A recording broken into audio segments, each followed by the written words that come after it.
사도신경.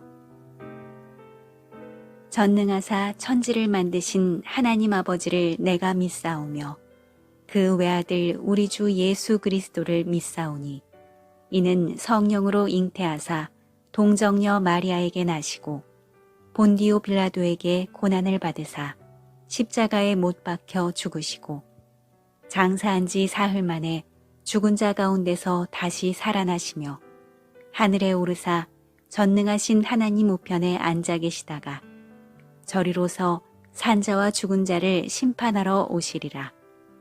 성령을 믿사오며 거룩한 공회와 성도가 서로 교통하는 것과 죄를 사하여 주시는 것과 몸이 다시 사는 것과 영원히 사는 것을 믿사옵나이다. 아멘.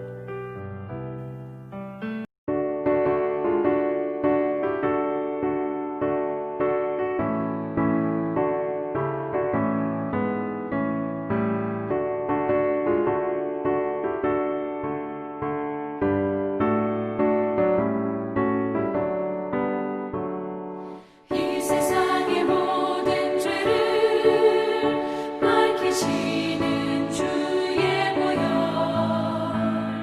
성자 예수 그 귀한 피 찬송하고 찬송하세. 주님 앞을 멀리 떠나 길을 잃고 헤맬 때에 나의 뒤를 따라오사 친히 구원하셨도다. 흰눈보다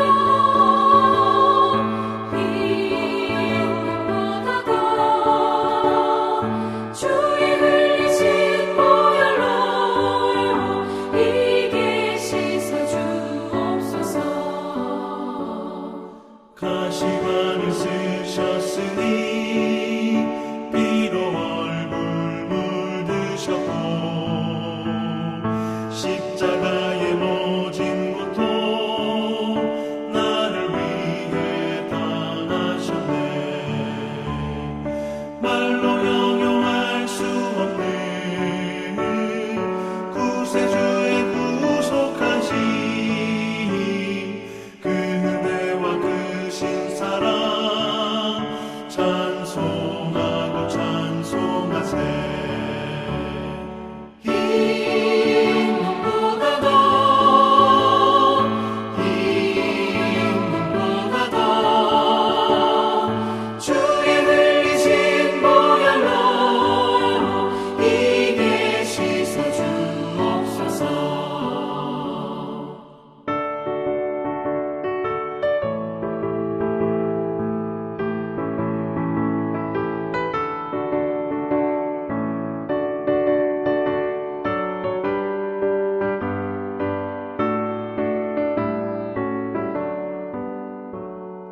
아버지를 멀리 떠나 바른 길을 저버리고 여러 가지 죄악으로 주험받지 되었으니 물 같은 것 가지고는 씻을 수가 아주 없네. 주여 귀한 몸의 피로 날 정결케 하옵소서.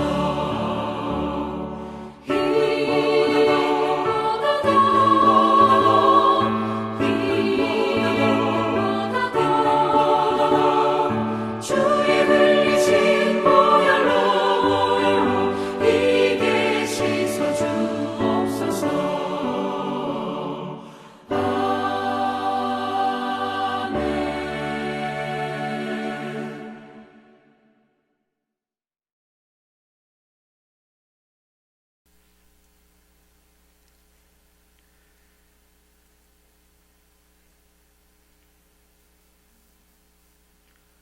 목요일 새벽 우리에게 주시는 하나님의 말씀은 역대하 30장 1절에서 12절까지 말씀입니다. 역대하 30장 1절에서 12절 말씀 제가 봉독하겠습니다. 히스기야가 온 이스라엘과 유다의 사람을 보내고 또 에브라임과 므낫세의 편지를 보내어 예루살렘 여호와의 전에 나와서 이스라엘 하나님 여호와를 위하여 유월절을 지키게 하니라. 왕이 방백들과 예루살렘 온 회중과 더불어 의논하고 둘째 달에 유월절을 지키려 하였으니 이는 성결하게 한 제사장들이 부족하고 백성도 예루살렘에 모이지 못하였으므로 그 정한 때에 지킬 수 없었음이라. 왕이 온 회중이 이 일을 좋게 여기고 드디어 왕이 명령을 내려 브엘셀바에서부터 단까지 온 이스라엘에 공포하여 일제히 예루살렘으로 와서 이스라엘 하나님 여호와의 유월절을 지키라 하니 이는 기록한 규례대로 오랫동안 지키지 못하였음이었더라. 고발꾼들이 왕과 방백들의 편지를 받아 가지고 왕의 명령을 따라 온 이스라엘과 유다에 두루 다니며 전하니 일러스되 이스라엘 자손들아 너희는 아브라함과 이삭과 이스라엘의 하나님 여호와께로 돌아오라.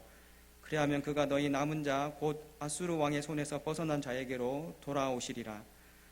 너희 조상들과 너희 형제같이 하지 말라. 그들은 그의 조상들의 하나님 여호와께 범죄하였으므로 여호와께서 멸망하도록 버려두신 것을 너희가 똑똑히 보는 바니라. 그런즉 너희 조상들이 같이 목을 곧게 하지 말고 여호와께 돌아와 영원히 거룩하게 하신 전에 들어가서 너희 하나님 여호와를 섬겨 그의 진노가 너희에게 떠나게 하라. 너희가 만일 여호와께 돌아오면 너희 형제들과 너희 자녀가 사로잡은 자들에게서 자비를 입어 다시 이 땅으로 돌아오리라. 너희 하나님 여호와는 은혜로우시고 자비하신지라. 너희가 그에게로 돌아오면 그의 얼굴을 너희에게서 돌이키지 아니하시리라 하였더라. 고발꾼이 에브라임과 므낫세 지방 각 성읍으로 두루 다녀서 스불론까지 이르렀으나 사람들이 그들을 조롱하며 비웃었더라.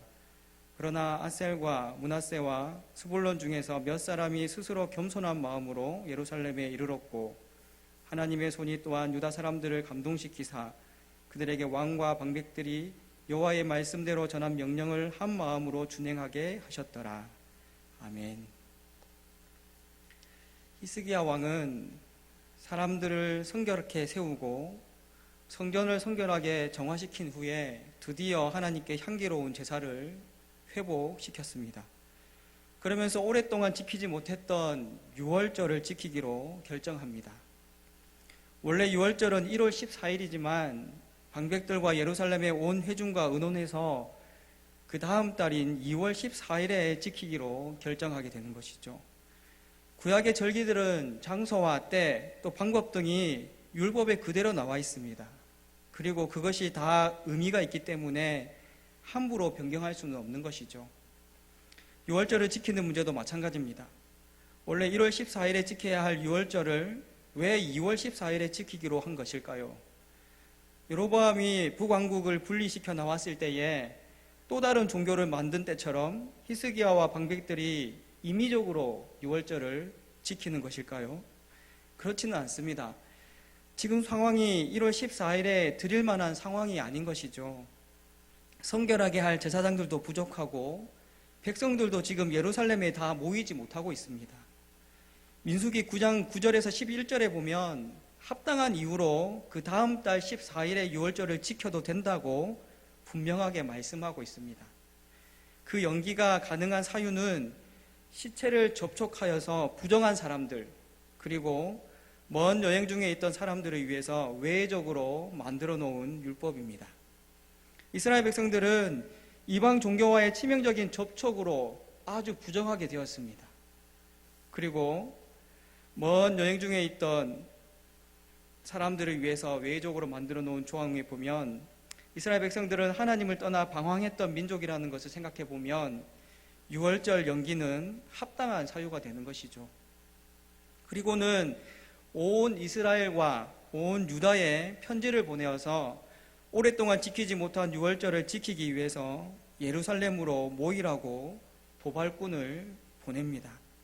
6절에 보면 이스라엘 자손들아 너희는 아브라함과 이삭과 이스라엘의 하나님 여호와께로 돌아오라. 그리하면 그가 너희 남은 자 곧 아수르 왕의 손에서 벗어난 자에게로 돌아오시리라. 아멘. 모두가 하나님의 선택된 약속의 백성들입니다. 모두가 믿음의 조상 아브라함의 자손들이었죠. 모두가 하나님께서 친히 애국으로부터 구원해 내신 하나님께서 애타게 사랑하시는 하나님의 백성입니다. 하지만 사람들은 조롱하고 비웃습니다. 그 옛날 옛적 하나님이 나와 무슨 상관이 있단 말인가? 애굽에 남아 있었거나 말거나 문소줄을 발랐었던 그 어린 양의 피가 이제 와서 나와 무슨 상관이 있단 말인가 하면서 이 보발꾼의 요청을 조롱하고 비웃었습니다. 돌아온 자들은 아주 소수에 불과했죠.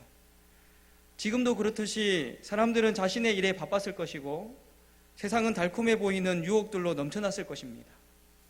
유월절을 지키러 예루살렘에 모여들 아무런 이유가 없었던 것이죠. 자신의 시간과 돈과 힘을 들여서 하나님을 기억하고 예배해야 할 이유가 없었습니다.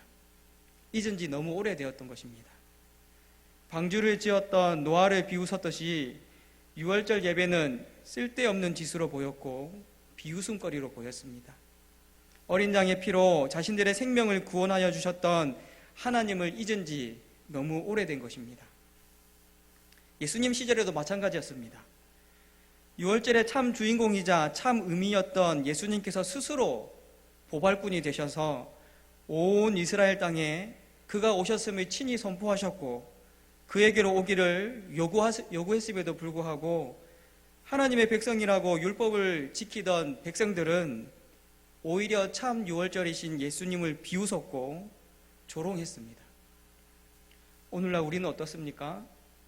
복음의 보발꾼인 말씀 사역자들을 통해 참 구원의 복음이 선포되는 예배를 비웃고 또 조롱하지는 않습니까? 하나님께서는 끊임없이 시대마다 보발꾼들을 보내셔서 그의 복음을 선포하십니다. 복음을 받아들이지 않을 뿐만 아니라 말씀대로 살지 못하는 것 또한 조롱하고 비웃는 것이 되는 것이죠. 여호와께로 돌아오라. 나에게로 돌아오기만 하면 나의 얼굴을 너에게서 돌이키지 아니할 것이다 라고 분명하게 말씀하시고 계십니다. 하나님은 자신의 독생자를 내어주실 만큼 나를 너무 사랑하시는데 우리는 하루하루 저 이스라엘 백성들처럼 목이 곧아져 버려서 하나님의 애타게 찾으심을 조롱하고 비웃고 있는 것입니다. 여러분, 우리는 하루하루 살아가면서 스스로 겸손한 마음으로 어린 양의 보혈로 나를 성결하게 닦아내야 합니다. 스스로 겸비하여서 하나님의 부르심에 아멘으로 화답하고 예민하게 응답해야 합니다. 말씀에 순종하며 귀를 기울여야 하는 것이죠. 그렇게 살 때에 우리의 삶은 유월절 예배적인 삶을 살 수 있습니다. 오늘 하루도 보발꾼의 아름다운 소식을 통해서 스스로 겸비한 마음으로 말씀대로 준행하는 여러분이 되시기를 바랍니다. 오늘 기도하실 때에 우리 삶 가운데 나타나신 하나님의 뜻을 잘 발견하고 그 뜻대로 스스로 겸손한 마음으로 순종하는, 그리고 주님께로 돌아오는 여러분이 되게 해달라고 기도하는 이 시간이 되기를 바랍니다. 잠깐 기도하시겠습니다. 좋으신 하나님 아버지, 새벽에도 영상을 통해 또 기도할 수 있도록 인도해 주시니 감사를 드립니다. 주님, 세상이 점점 편해진다고 하지만 신앙을 지키고 또 말씀대로 사는 것이 여전히 어렵고 힘이 듭니다. 고난과 역경은 쉬지 않고 우리를 찾아옵니다. 주님, 그때마다 기도로 이겨내게 하시고 말씀으로 위로하여 주시옵소서. 오늘도 주의 뜻 가운데 우리가 거하게 해주시고 직장에서 또 가정에서 생업터에서 주님이 공급해 주시는 힘으로 감당하게 해주시고 잘 이겨내게 하여 주시옵소서. 주님, 이곳에 우리 대신동교회를 세워주시고 담임 목사님과 많은 직분자들을 또 세워주시니 감사를 드립니다. 하나님, 이 직분적 봉사를 통하여서 교회가 더욱더 아름답게 세워져 가게 하시고 또 주님 뜻을 잘 이룰 수 있는 대신동교회 될 수 있도록 주님께서 붙잡아 주시옵소서. 이 아침에도 말씀을 주시니 감사합니다. 듣기는 속히 하고 말하기는 더디 하라고 하셨는데 말씀을 잘 듣고 말씀대로 살아가는 주님의 백성들 다 되게 하여 주시옵소서. 말씀대로 살 때에 세상에서 손해보고 또 손가락질 당한다 하여도 우리 주님이 책임져 주시고 주님이 더 큰 복으로 더 큰 은혜로 풍성하게 채워 주시옵소서. 이 말씀이 생명의 양식이 되어 날마다 자라나게 하여 주시옵소서. 감사드리며 이 모든 말씀 예수님의 이름으로 기도합니다. 아멘. 자유롭게 기도하시다가 자유롭게 기도하시겠습니다.